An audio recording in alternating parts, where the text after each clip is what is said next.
Hello friends, నేను రాజు గారు. Women's cricket కొత్త అధ్యాయాన్ని ప్రారంభించింది. దాదాపు 55 ఏళ్ల క్రికెట్ చరిత్రలో ఉమెన్స్ క్రికెట్ టీం భారత జట్టు వరల్డ్ కప్ గెలుచుకోవడం ఇది మొట్టమొదటిసారి.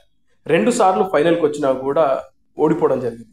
అయితే ఈసారి పట్టుదలతో ఎట్టి పరిస్థితుల్లో ఈ 2025 వరల్డ్ కప్ను గెలుచుకోవాలనే ఒక దృఢ సంకల్పంతో హర్మన్ ప్రీత్ కౌర్ సారథ్యంలోని భారత మహిళల జట్టు అద్భుతంగా ఆడి వరల్డ్ కప్ను సొంతం చేసుకున్నారు.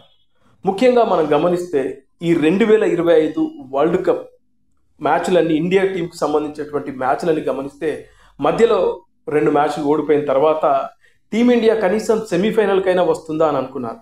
కానీ వాళ్ళ వెనకాల ఉండి ధైర్యం చెప్తూ వాళ్ళను ముందుకు నడిపించిన శక్తి అమోల్ మజుందార్, టీమిండియా ప్రస్తుత కోచ్ మహిళల జట్టుకు. ఆయన డొమెస్టిక్ క్రికెట్లో రంజీ ట్రోఫీలో అత్యధిక పరుగులు చేసిన వ్యక్తి. కానీ టీమిండియాలో చోటు దక్కలేదు. మరి ఎందుకు చోటు దక్కలేదంటే చాలా కారణాలు ఉన్నాయి. అతను రమాకాంత్ ఆచ్రేకర్, సచిన్ టెండూల్కర్ గురువైనటువంటి రమాకాంత్ ఆచ్రేకర్ దగ్గర ఈయన శిష్యరికం చేశాడు. ఆయన దగ్గర కోచింగ్ తీసుకున్నాడు. డొమెస్టిక్ క్రికెట్లో రంజీ ట్రోఫీ ఫస్ట్ క్లాస్ క్రికెట్లో అత్యధిక పరుగులు ఎన్నో సెంచరీలు చేసినటువంటి అమోల్ మజుందార్ ఈ భారత ఉమెన్స్ క్రికెట్ టీంకి ఆయన కోచ్గా వ్యవహరించాడు. టీమిండియా వరల్డ్ కప్ సొంతం చేసుకునేలాగా వాళ్ళలో ధైర్యాన్ని నింపారు అమోల్ మజుందార్. అయితే టీమిండియా ఆటగాళ్లలో ఇద్దరి గురించి మనం ప్రత్యేకంగా మాట్లాడుకోవాలి. అందులో ఒకరు జెమిమా రోడ్రిగ్స్, అదేవిధంగా శ్రీచరణి, మన కడపకు సంబంధించినటువంటి తెలుగు అమ్మాయి గురించి మనం మాట్లాడుకోవాలి. శ్రీచరణి అనే అమ్మాయి మన తెలుగు అమ్మాయి, కడప జిల్లాకు సంబంధించిన అమ్మాయి. అయితే ఈమె తండ్రి నల్లపరెడ్డి చంద్రశేఖర్ రెడ్డి రాయలసీమ థర్మల్ పవర్ ప్రాజెక్ట్లో ఒక చిన్న ఉద్యోగి. అయితే ఈ శ్రీచరణి అనే అమ్మాయి మొదట్లో బ్యాడ్మింటన్, ఆ తర్వాత కబడ్డీ, అదేవిధంగా అథ్లెటిక్స్లో ప్రతిభ చూపించింది. అయితే ఒక వ్యక్తి మీ అమ్మాయిని క్రికెట్లోకి చేర్పిస్తే ఖచ్చితంగా మంచి ఫ్యూచర్ ఉంటుందని ఒక ఆయన వాళ్ళ నాన్నకు చెప్పడం జరిగింది.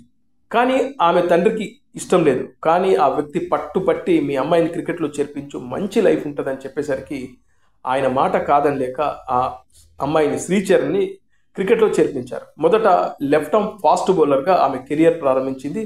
16వ సంవత్సరంలో క్రికెట్లోకి అడుగుపెట్టింది. అంటే ఆమె ఏజ్ ఆఫ్ 16 ఇయర్స్లో క్రికెట్లోకి అడుగుపెట్టింది. ఆ తర్వాత ఆమె ఫాస్ట్ బౌలింగ్లో పెద్దగా రాణించలేకపోయింది, వికెట్లు తీయలేకపోయింది. ఆ తర్వాత వాళ్ళ నాన్న ఈ క్రికెట్ని ఆపేద్దాము అని అనుకున్నారు, ఎందుకంటే రాణించలేకపోతుంది. ఈ సమయంలో వాళ్ళ నాన్న ఆలోచనలో పడ్డారు. కానీ వాళ్ళ కోచ్ ఉండి లెఫ్ట్ ఆర్మ్ స్పిన్నర్గా ట్రై చేస్తే బాగుంటుందేమో, ఒక్కసారి ఆలోచించుకోండి అన్నప్పుడు ఆమె లెఫ్ట్ ఆర్మ్ స్పిన్నర్గా, అది కూడా లెఫ్ట్ ఆర్మ్ ఆర్థోడెక్ స్పిన్నర్గా ఆమె బౌలింగ్ వేయడం స్టార్ట్ చేసింది.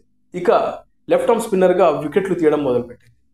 ఆమె చాలా తక్కువ సమయంలోనే ఆమె ఉమెన్స్ ప్రీమియర్ లీగ్లోకి అడుగుపెట్టింది. ఢిల్లీ క్యాపిటల్స్ ఈమె ప్రతిభను చూసి, ఈమె టాలెంట్ని చూసి 55 లక్షలకు కొనుగోలు చేశారు. ఆ తర్వాత ఈమె సీనియర్ భారత ఉమెన్ టీంలోకి వచ్చింది. ఇక అక్కడి నుంచి వరల్డ్ కప్ టీంలోకి వచ్చింది. అయితే ఈ టోటల్ ఆమె ప్రయాణంలో ఎన్నో ఇబ్బందులు ఎదుర్కొన్నారు. ముఖ్యంగా ఆర్థిక ఇబ్బందులు. వాళ్ళకు కోచింగ్ ఇప్పించుకోవడానికి కూడా డబ్బులు లేని పరిస్థితుల్లో కొంతమంది స్పాన్సర్షిప్ చేసి ఆ అమ్మాయి క్రికెట్ను, కెరియర్ను ఆదుకున్నారు. అలా ఆమె టీమిండియాలో ప్రధాన బౌలర్గా ఈ వరల్డ్ కప్లో మనకు కనబడింది. అదేవిధంగా 78 ఓవర్లు వేసింది ఈ టోటల్ వరల్డ్ కప్లో. అందులో 14 వికెట్లు తీసింది. ఇక నిన్న ఫైనల్ విషయానికి వస్తే 2వ వికెట్గా బాష్ను అవుట్ చేసి పెవిలియన్ పంపించిన తర్వాతనే బెస్ట్ బ్రేక్ త్రో వచ్చింది. ఆ తర్వాత మనం చూసాం. అలా ఈ శ్రీచరణి ఈ టోర్నమెంట్లో మన తెలుగు అమ్మాయి సత్తా చాటడం, ముఖ్యంగా అనూహ్యంగా ఆమె క్రికెట్ కెరియర్ 16 సంవత్సరంలో క్రికెట్ స్టార్ట్ చేసి దానికి బిఫోర్ కబడ్డీ, బ్యాడ్మింటన్, ఇలా రకరకాల క్రీడల్లో ఆమె ప్రతిభ చూపించిన ఎవరో ఒకరు మీ అమ్మాయి క్రికెట్లోకి వస్తే బాగుంటుందని చెప్పిన తర్వాత ఆమె కెరియర్ క్రికెట్లోకి వచ్చి ఇవాళ చూస్తే ఇవాళ టీమిండియాలో ఒక స్టార్ లెఫ్ట్ ఆర్మ్ స్పిన్నర్గా అవతరించింది. ఇక మరో అమ్మాయి గురించి మనం స్పెషల్గా మాట్లాడుకోవాలి. నిజంగా ఈమెయిల్ కెరియర్ చాలా డిఫరెంట్. ఆమెనే జెమిమా రోడ్రిగ్స్, ముంబైకి సంబంధించిన ఈ అమ్మాయి. ఆమె తండ్రి రోడ్రిగ్స్, ఆయన ఒక మత ప్రచారకుడు. ముఖ్యంగా స్పోర్ట్స్ అంటే చాలా ఇష్టం. ఈ జెమిమా చర్చిలో గిటార్ అండ్ కీబోర్డ్ వాయించేది, పాటలు కూడా పాడేది. అయితే వీళ్ళన్న క్రికెటర్, కానీ అనుకున్నంత స్థాయిలో రాణించలేకపోతున్నాడు. ముంబై క్రికెట్ అంటేనే అదొక పెద్ద మహాసముద్రం. అక్కడ ఎంతో టాలెంట్ ఉంటే కానీ ముంబైలో మనం వర్కౌట్ కాదు, అంటే మనం దూసుకుపోలేము. కానీ వాళ్ళ అన్న పెద్దగా ఇంట్రెస్ట్ పెట్టకపోవడం, లైట్ తీసుకోవడం వాళ్ళ నాన్నను కలిసివేసింది. ఎట్టి పరిస్థితుల్లో నా ఇంటి నుంచి ఒక క్రికెటర్ టీమిండియాకి ఆడాలని ఒక బలమైన సంకల్పం వాళ్ళ ఫాదర్లో ఉండేది. తన కెరియర్ పక్కన పెట్టి వాళ్ళన్న వెంట వాళ్ళ ఫాదర్ ఉండేవాడు. కానీ అనుకున్న స్థాయిలో వాళ్ళన్న రాణించట్లేదు. ఆ సందర్భంగా చాలా యాక్టివ్గా ఉన్నటువంటి జమీమన్ ఒకరోజు అడిగాడంట, నువ్వు క్రికెట్లోకి వస్తావు అంటే ఆమె కాస్త ఆలోచించింది.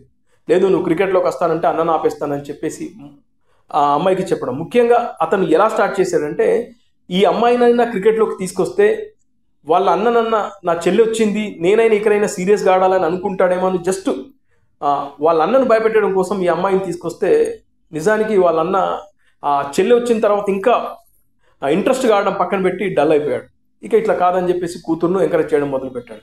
ఈ అమ్మాయి మొదటి మ్యాచ్లోనే ఓపెనర్గా వెళ్ళి 50 ఓవర్ల మ్యాచ్లో 40 ఓవర్లు ఆడిందంటే మీరు అర్థం చేసుకోండి. డిఫెండ్ చేసుకుంటూ కొట్టిన స్కోర్ కేవలం 10 రన్లే, కానీ 40 ఓవర్లు వికెట్ మీద నిలబడి ఆడింది. అలా ఈ అమ్మాయి పేషెన్స్ని కోచ్ చూసి ఖచ్చితంగా మీ అమ్మాయి క్రికెట్ కెరియర్ బాగుంటుంది, ఎంకరేజ్ చేయండి అని చెప్పిన తర్వాత వాళ్ళ నాన్న ఈ అమ్మాయి పైన క్రికెట్ పైన చాలా సీరియస్గా ఫోకస్ పెట్టడం మొదలుపెట్టాడు. గంటల తరబడి నాకింగ్. ఇక అక్కడి నుంచి చూస్తే ముంబై అండర్-16, అండర్-19 దాంట్లో కూడా ఈ అమ్మాయి సెలెక్ట్ అవ్వడం, మంచిగా రాణించడం.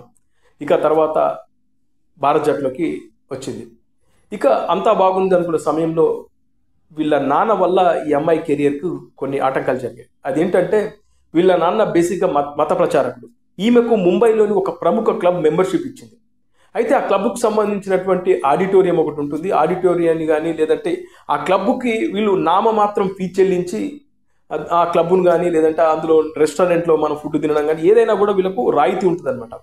అలా వీళ్ళ ఫాదర్ ఏం చేశాడంటే, దాన్ని అవకాశంగా తీసుకొని ఈ మత ప్రచారానికి సంబంధించినటువంటి సువార్త సభలు అంటారు కదా, అలాంటివి కానీ మీటింగ్లు కానీ ఆ క్లబ్లో ఆడిటోరియంలో నామమాత్రం ఫీజు చెల్లించి మత ప్రచారానికి వాడేవాడు. ఆయన అలా వాడడం వల్ల కంప్లైంట్స్ వెళ్ళాయి. ఆ తర్వాత ఆ క్లబ్ ఏం చేశారంటే, ఈ అమ్మాయికి సంబంధించినటువంటి మెంబర్షిప్ని తీసేశారు. ఇక అప్పుడు జెమిమా రోడ్రిగ్స్ పరిస్థితి చాలా దారుణం. ఎన్నో విమర్శలు, ముంబై మీడియా అయితే ఏకిపారేసింది. ఒక అమ్మాయికి క్లబ్ మంచి అవకాశం ఇస్తే దాన్ని వాళ్ళ నాన్న దుర్వినియోగం చేశాడని చెప్పేసి పెద్ద ఎత్తున విమర్శలు, ఆరోపణలు. అయితే ఈ సమయంలో జెమిమా రోడ్రిగ్స్ అనుభవించినంత కష్టం, ఆ మనోవేదన అది వర్ణించలేదు. అయితే అప్పుడే వరల్డ్ కప్ వచ్చింది. ఆ వరల్డ్ కప్లో ఆమెకు చోటు దక్కలేదు. ఆ తర్వాత మళ్ళీ భారత్ జట్టులోకి రావడం, అదేవిధంగా ఉమెన్స్ ప్రీమియర్ లీగ్లో బాగా రాణించడం. ఇక చూస్తే వరల్డ్ కప్ టీంలో జెమిమా రోడ్రిగ్స్ ఎంపిక అవడం. ఇక తర్వాత ఖచ్చితంగా ఈ వరల్డ్ కప్ సీజన్లో నేను పర్ఫెక్ట్గా ఆడాలి, నేను బాగా ఆడాలి, నేను రాణించాలనే ఒక దృఢమైన సంకల్పంతో ఆమె ఈ వరల్డ్ కప్లో మీరు చూశారు కదా, సెమీఫైనల్లో నిజంగా ఎంత పేషెన్సీతో, ఎంత ఓపికతో, ఇంకా చెప్పాలంటే అలా జెమిమా రోడ్రిగ్స్ అద్భుతమైన ఆటతో భారత్ జట్టు ఫైనల్కి చేరింది. ఇక ఫైనల్లో కూడా 24 పరుగులు చేసింది. అద్భుతమైన ఫీల్డర్ కూడా. ముఖ్యంగా చాలా యాక్టివ్గా ఉంటుంది, స్పష్టంగా మాట్లాడుతుంది, సోషల్ మీడియాలో చాలా చాలా యాక్టివ్గా ఉంటుంది, సాంగ్స్ పాడుతుంది. ఇలా జెమిమా రోడ్రిగ్స్ ఇవాళ టీమిండియాకు ఒక ప్రధానమైన బ్యాట్స్మెన్. అలా శ్రీచరణ్కి కానీ జెమిమా రోడ్రిగ్స్ కానీ సక్సెస్ అనేది అంత ఈజీగా రాలేదు. ఇది నిన్న భారత్ జట్టు విశ్వ విజేతగా నిలవడంలో శ్రీచరణి అదేవిధంగా జెమిమా రోడ్రిగ్స్ పాత్ర చాలా చాలా విలువైనది.